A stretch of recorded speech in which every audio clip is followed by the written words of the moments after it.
Konuşan Ses'te merhaba arkadaşlar. Ben Yunus. Bu videomda sizlere Canon IW4050 modelinde baskı havasını söküp de geri takmayı göstereceğim arkadaşlar. Videoma geçmeden de lütfen kanalıma abone olursanız memnun olurum. Bu gibi videolardan haberdar olabilirsiniz. Uzatmadan videomuza geçelim.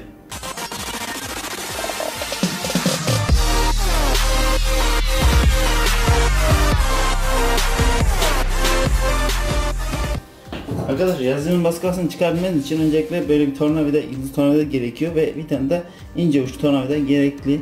Düz veya yıldız fark etmiyor. Yapacağınız şey kapağını açıyorsunuz arkadaşlar.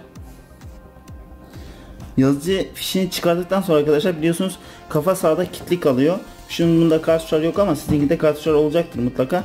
Kafayı ya orta bir yerdeyken elektrikten fişini çıkaracaksınız ya da burada gördüğünüz bir mil var arkadaşlar. Tornavida ile göstereyim.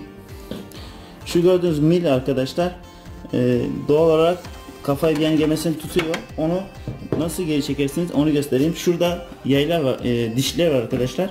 Bu dişleri şu ortadakini gördüğünüz, biraz zor göstermek ama göstermeye çalışacağım. Şunu 1, 2, 3, 4, 5, 6, 7 dediğiniz zaman geri gider arkadaşlar. Ve buradaki dişli de geri gitmiş olur. Gördüğünüz gibi. Ve kafayı elinize bu şekilde buraya getirebilirsiniz. Daha sonra arkadaşlar alt bölümde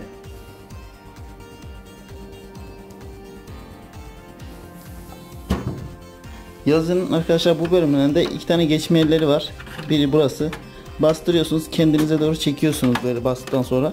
Daha sonra bir tane de burada var arkadaşlar. Buna da bastırıyorsunuz, kendinize doğru çekiyorsunuz. Bir tane kapak çıkıyor gördüğünüz gibi.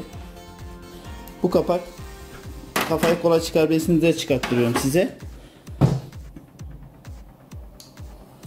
Daha sonra arkadaşlar kolu yukarı kaldırın. Burada bir tane kol var yanında. Onu yukarı kaldırın. Yani şu şekilde göstereyim biraz daha. Şu şekilde kolu yukarı doğru mandalı kaldırdıktan sonra bir tane burada vida var arkadaşlar. Bir tane de kafanın diğer tarafında vida var. Buradan görüyorsunuz zaten. O vidaları sökmeye çalışacağız. Arkadaşlar kafanın yanıcı sonundaki vida şu şekilde çıkarıyorum. Vida arkasından tutun arkadaşlar ki yeni vida yuvası olduğu için çıkmıyor kolay. Bu şekilde vidayı çıkarttık arkadaşlar. Bir adet şöyle bir vida çıkıyor. Kapağına koydum. Daha sonra da buradaki vidayı çıkaracağız. Hemen çekiyoruz.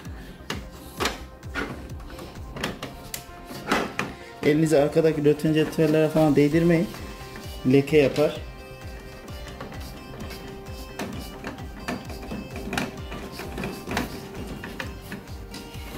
Bu şekilde arkadaşlar gördüğünüz gibi vidaları söktük. Kolu kaldırdık. Kafayı öne doğru yatırıyoruz arkadaşlar. Hafif bu şekilde kendimize doğru çekiyoruz. Burada geçme yerleri var zaten. Burada da kanalı var arkadaşlar. Yine kafayı bu şekilde koyuyorsunuz. Yerine oturduğuna emin olduktan sonra vidaları takmanızın bir önemi yok. Mandal indirmeniz yeterli. Vidayı takmasanız da olur. Bu şekilde kafayı çıkarabiliyorsunuz arkadaşlar. Bu yeni ürün zaten. Sizinki mürekkepli olacaktır doğal olarak. Bununla ilgili de şöyle bir şey söyleyeyim arkadaşlar. Emici dolum hatası veriyor bu makineler 5.0. Bu hatayı verdiği zaman arkadaşlar kesinlikle ve kesinlikle eski sürümleri denemeyin, yoksa anakartınız kilitlenir. Bunu da buradan demiş olalım. Çünkü çok hata yapan var. Bu yüzden beni arayan var. Bu da yanınızda not olsun. Çünkü bunu yaptığınızda kesinlikle yazdığınızın anakartını kilitlersiniz.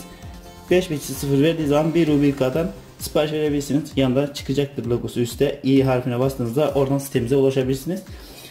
Böylece kafa nasıl sökülür, nasıl takılır onu görmüş oldunuz. Videomuzdan sonuna geldik arkadaşlar. Ortaya da logom çıkacak. Ona abone olabilirsiniz. Sağdan soldan da yeni videolardan izleyip de bilgi alabilirsiniz. Aşağıda yorum bölümüne yorumlarınızı bırakmanızı tavsiye ederim. Çünkü ona göre videolarımızı çekiyoruz. Eğer içinizden gelen veya bilmek istediğiniz bir şey varsa videosunu çekmeye çalışırım. Aşağı yorumlar bırakın diyorum. Ben kaçıyorum. Hoşçakalın.